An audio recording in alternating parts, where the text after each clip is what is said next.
Assalamualaikum warahmatullahi wabarakatuh.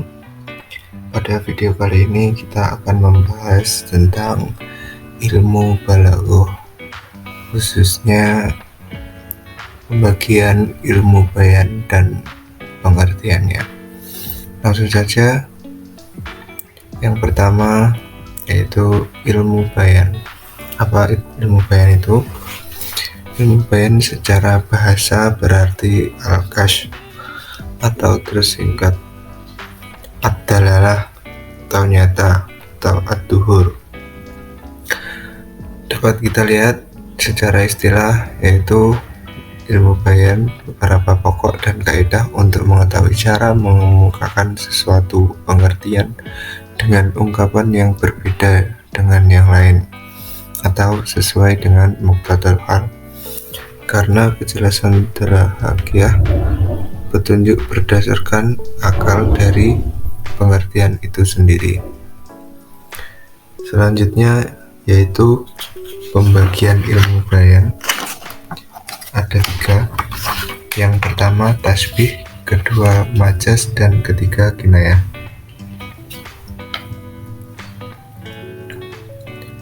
Tasbih pengertian secara bahasa berarti tamtsil atau perumpamaan, sedangkan secara istilah yaitu menyamakan suatu perkara atau musyabbah pada perkara lain, musyabbah bih, dalam suatu sifat atau wajh sibeh dengan alat tasbih seperti kaf dan lain sebagainya yang mempunyai tujuan.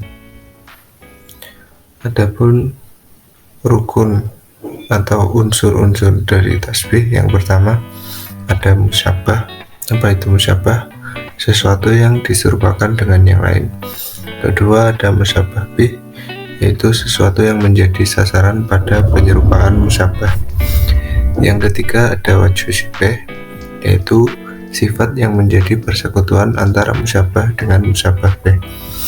Yang keempat ada adat tasbih, yaitu lafadz yang menunjukkan arti penyerupaan atau tasbih dan hubungan antara musyabbah dengan musyabbah bih. Selanjutnya yaitu pembagian dari macam-macam musyabbah dan musyabbah bih.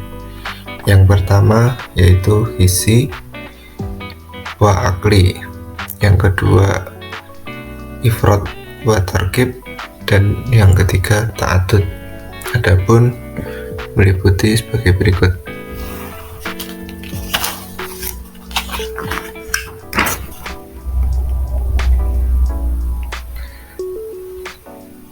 Nah, di sini kita bisa melihat dari pembagian tasbih berdasarkan wajh sibeh dan berdasarkan adat tasbih dan wajh sibeh. Yang pertama berdasarkan wajh sibeh ada tamsil, mufassal, ghairu tamsil, mujmal, qorib muqtadil, dan bait qorib, dan mursal, muakkad, balik, mujmal, mufassal, dimni. Terangannya yaitu berdasarkan wajh sibeh. Yang pertama ada tamsil atau tasbih yang wajh sibehnya berupa sifat yang berasal dari hal-hal yang terbilang, baik hissi maupun tidak. Contohnya dapat kita lihat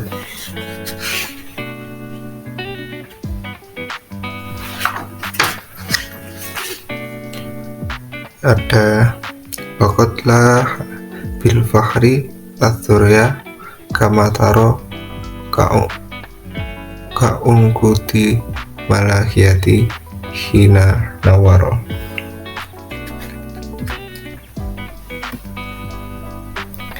Yang artinya, dan sungguh bintang Suraya telah terbit pada waktu fajar, sebagaimana kamu lihat seperti tangkaian anggur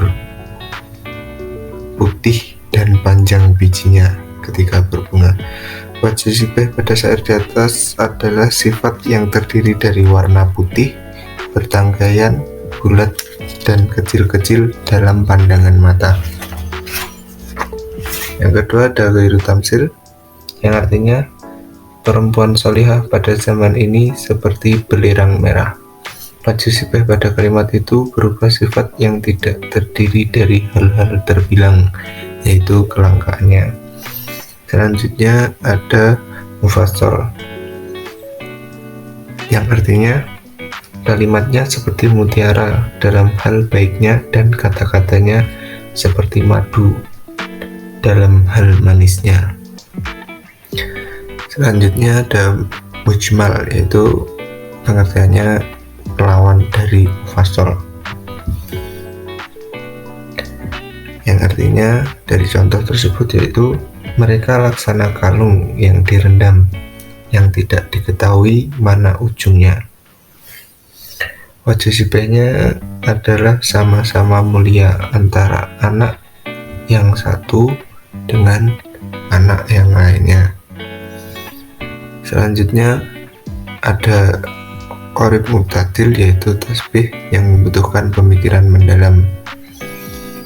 Dalam kalimat contohnya bisa kita lihat yang artinya pipimu seperti bunga mawar dalam hal merahnya.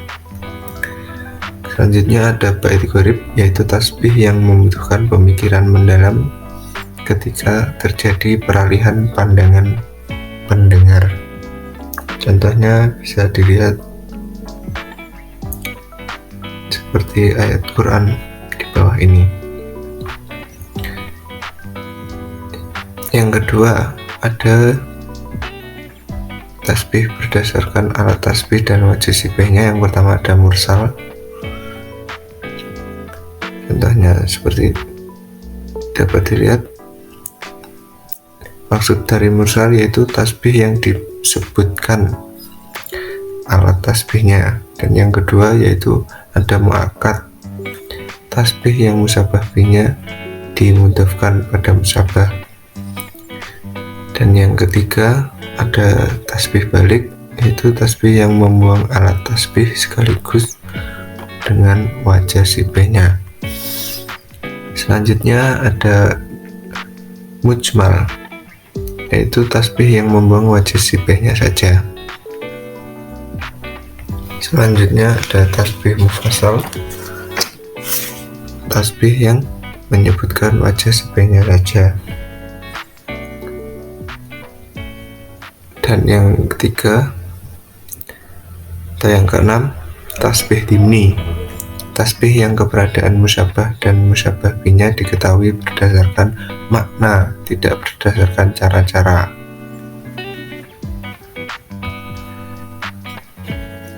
Selanjutnya yaitu ada tujuan-tujuan tasbih. Yang pertama menjelaskan keadaan musyabah, menjelaskan kemungkinan wujudnya musyabah, menjelaskan kadar musyabah, kuat atau lemahnya. Yang keempat menetapkan sifat musyabah pada hati lawan bicara. Yang kelima menghiasi musyabah agar lawan bicara merasa senang. Yang keenam ada taswiyah, ketujuh ihtimam, kedelapan tanwih, kesembilan istidraf, dan yang ke-10 iham.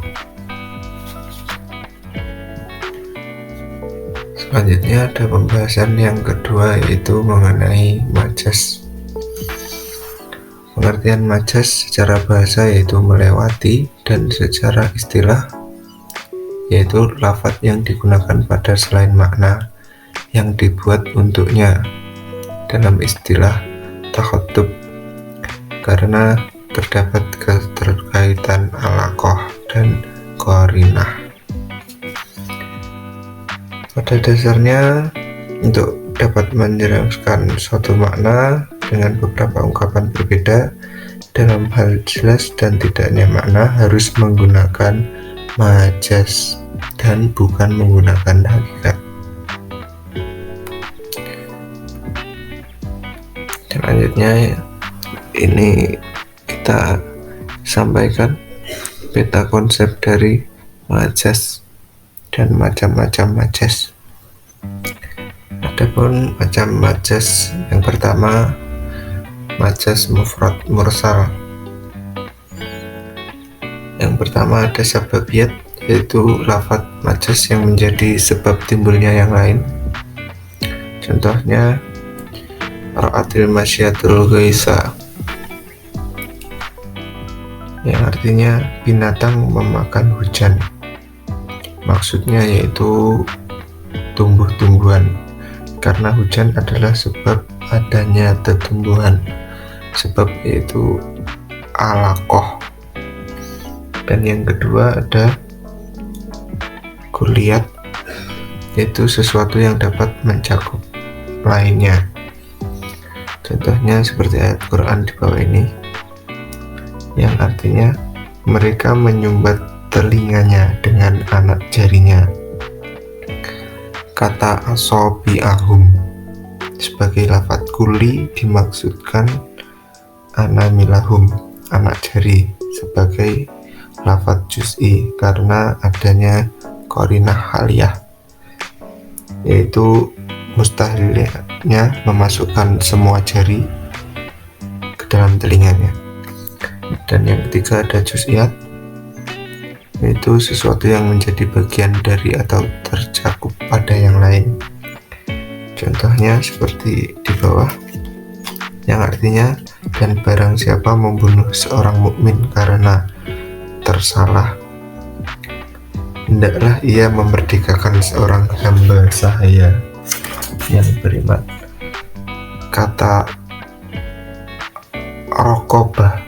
rokobatin yang berarti leher sebagai lafadz juz'iyah dimaksudkan pada diri hamba secara keseluruhan atau kuliah, karena adanya qarinah yaitu lafadz mu'minatin.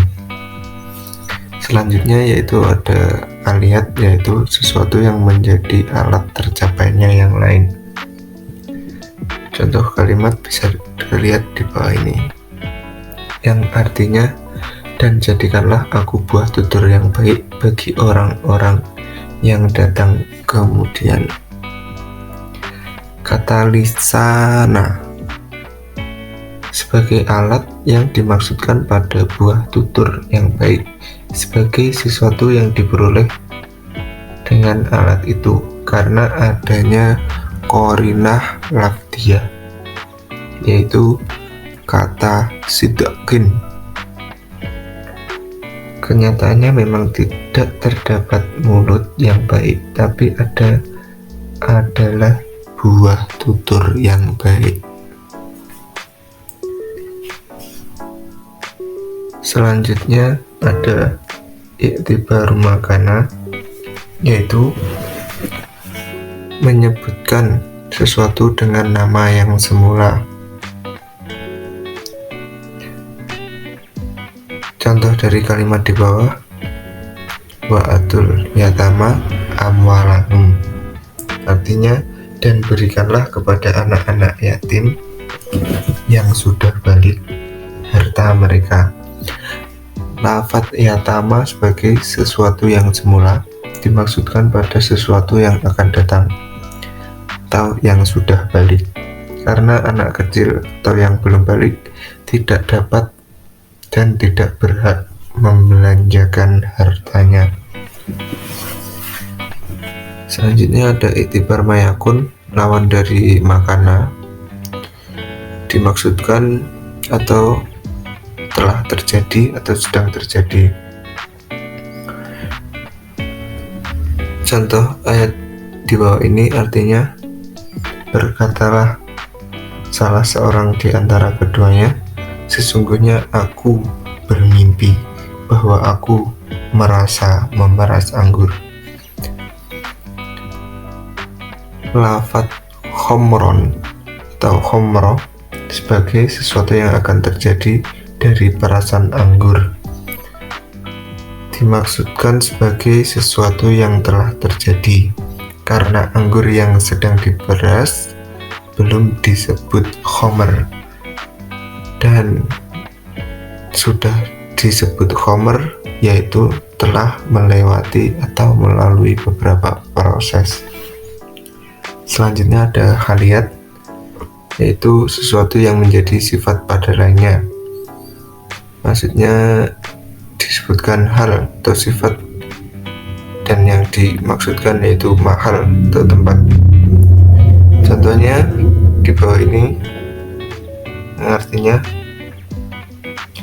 adapun orang-orang yang putih berseri mukanya, mereka berada dalam rahmat Allah, atau surga, mereka kekal di dalamnya.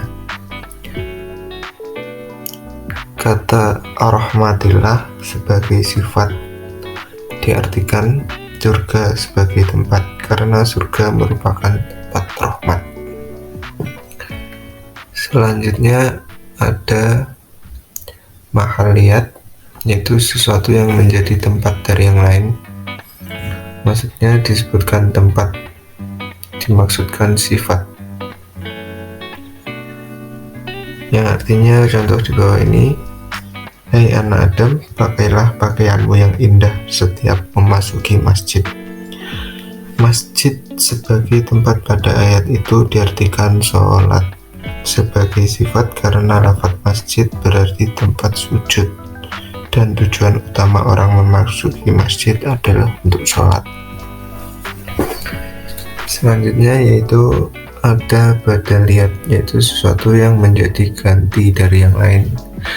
Maksudnya disebutkan badal dan dimaksudkan mubdal atau yang diganti, atau mungkin bisa sebaliknya, disebutkan mubdal dan dimaksudkan badal. Dalam contoh di bawah ini artinya, maka apabila kamu telah menyelesaikan sholatmu, lafaz qadaitum sebagai lafaz yang dimaksud lafaz yang diganti, dimaksudkan ataitum sebagai lafaz yang diganti.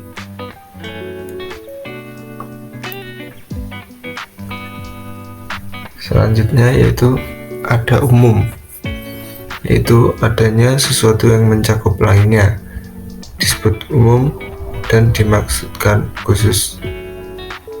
Selanjutnya penyebutan masdar dimaksudkan isim maf'ul, isim fa'il disebutkan masdarnya, isim fa'il dimaksudkan isim maf'ulnya, atau isim maf'ul dimaksudkan isim fa'ilnya. Yang artinya dalam kalimat di bawah adalah perbuatan Allah yang membuat dengan kokoh tiap-tiap sesuatu.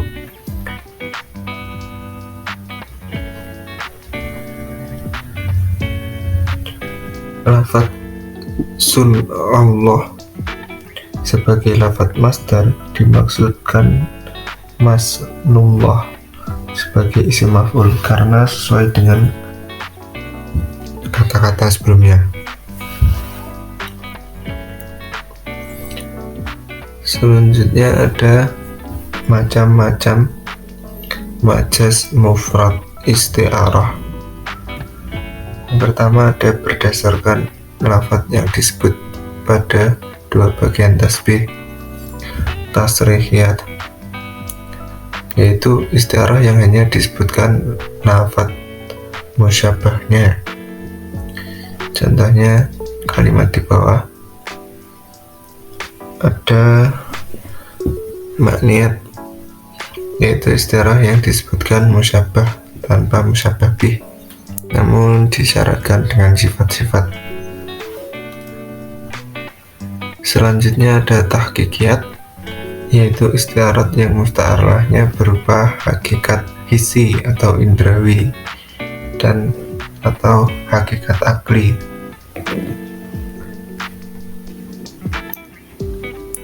Selanjutnya ada tahliliyat, yaitu istiarat yang musta'arlahnya tidak berupa hakikat isi atau hakikat asli, tetapi berupa khayalan. Selanjutnya ada asliyat, yaitu istiarah yang musta'arnya berupa isim jamid, dan tabi'iyat, yaitu istiarah yang musta'arnya berupa fi'il, isim mustaq atau huruf dan isim mubham. Contohnya ada isim isyarah dan isim mausul. Selanjutnya, macam-macam isti'arah berdasarkan ada tidaknya mulaim. Yang pertama ada murasyahat, yaitu isti'arah yang menyebutkan mulaim. Yang kedua ada mujarradat, yaitu isti'arah yang menyebutkan mulaim musta'ar atau musyabbah. Yang ketiga ada mutlaqat, yaitu isti'arah yang tidak menyebutkan mulaim untuk musta'ar atau musta'arlah. Selanjutnya ada macam isti'arah berdasarkan jami' dan kedua torfnya. Yang pertama, jami' dan kedua torfnya hisi atau indrawi, jami'nya akli dan kedua torfnya hisi.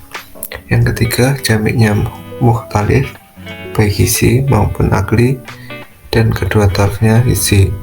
Seperti contohnya. Selanjutnya ada macam isti'arah berdasarkan jami' dan kedua torfnya. Yang pertama, jami' dan kedua torfnya berupa sesuatu yang akli. Yang kedua, jami' dan musta'arahnya berupa sesuatu yang akli dan musta'ar minhunya berupa sesuatu yang hisi. Yang ketiga, jami' dan musta'ar minhunya sesuatu yang akli dan musta'arahnya sesuatu yang hisi.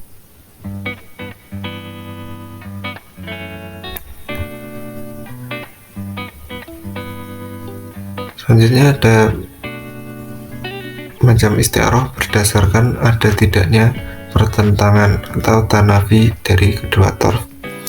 Yang pertama inadiyat, yaitu isti'arah yang kedua torfnya berupa sesuatu yang bertentangan sehingga tidak dapat dikumpulkan menjadi satu, seperti isti'aratnya makdum atau sesuatu yang tidak ada pada maujud, yang tidak ada manfaatnya. Yang kedua ada bifakiyat, yaitu kebalikan dari inadiyat. Pembahasan majaz yang ketiga ada majaz murakkab. Majaz murakkab adalah kalimat yang digunakan pada pengertian yang tidak semestinya karena adanya alaqah. Jika alaqah yang menjadi sebab itu ghairu musyabbah disebut majaz murakkab mursal, dan jika musyabbah disebut majaz murakkab isti'arah tamtsiliyah. Pembahasan selanjutnya yaitu ada kinayah. Apa itu kinayah? Secara pengertian, secara bahasa kinayah berarti kiasan atau sindiran. Secara istilah, yaitu lafadz yang dimaksudkan pada selain makna aslinya, sebagaimana telah buat untuknya dengan bolehnya menghendaki makna asli karena tidak terdapat qarinah yang menghalanginya. Adapun pembagian peta konsep dari kinayah adalah sebagai berikut.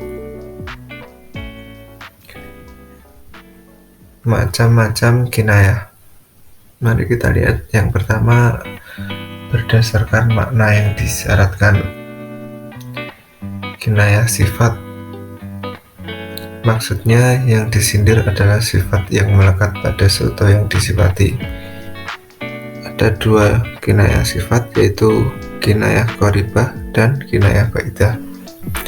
Adapun qaribah yaitu kinayah perpindahan makna asli menuju makna yang dimaksudkan tanpa menggunakan perantara, sedangkan baidah yaitu karena jauh dari mana aslinya maka menggunakan perantara. Contoh yang dari qaribah yaitu fulanun tawilun najati. Contoh itu sebagai kinayah dari sifat yang melekat pada orang yang tinggi badannya dan berani. Perpindahan dari makna asli yaitu orang yang panjang sarung pedangnya menuju makna yang dimaksudkan, yaitu orang yang tinggi badannya dan berani tanpa menggunakan perantara. Karena biasanya orang yang tinggi sarung pedangnya juga tinggi badannya, dan orang yang tinggi badannya adalah orang yang berani. Yang baidah maksudnya yaitu artinya fulan adalah orang yang banyak abunya. Contoh itu sebagai kinayah dari sifat melekat pada seseorang, yaitu dermawan. Yang dimaksud banyak abunya itu dermawan. Selanjutnya ada kinayah an mausuf. Maksudnya yang disindir atau sesuatu yang disifati, baik dari sifat satu ataupun lebih. Dengan syarat sifat itu maka menjadi khusus pada mausufnya, karena supaya perpindahan makna itu mudah dimengerti. Contohnya Mautinul Asrori, yang artinya tempat rahasia. Contoh itu sebagai kinayah an mausuf, yaitu hati. Perpindahan makna asli yaitu tempat beberapa rahasia menuju makna yang dimaksud, yaitu hati.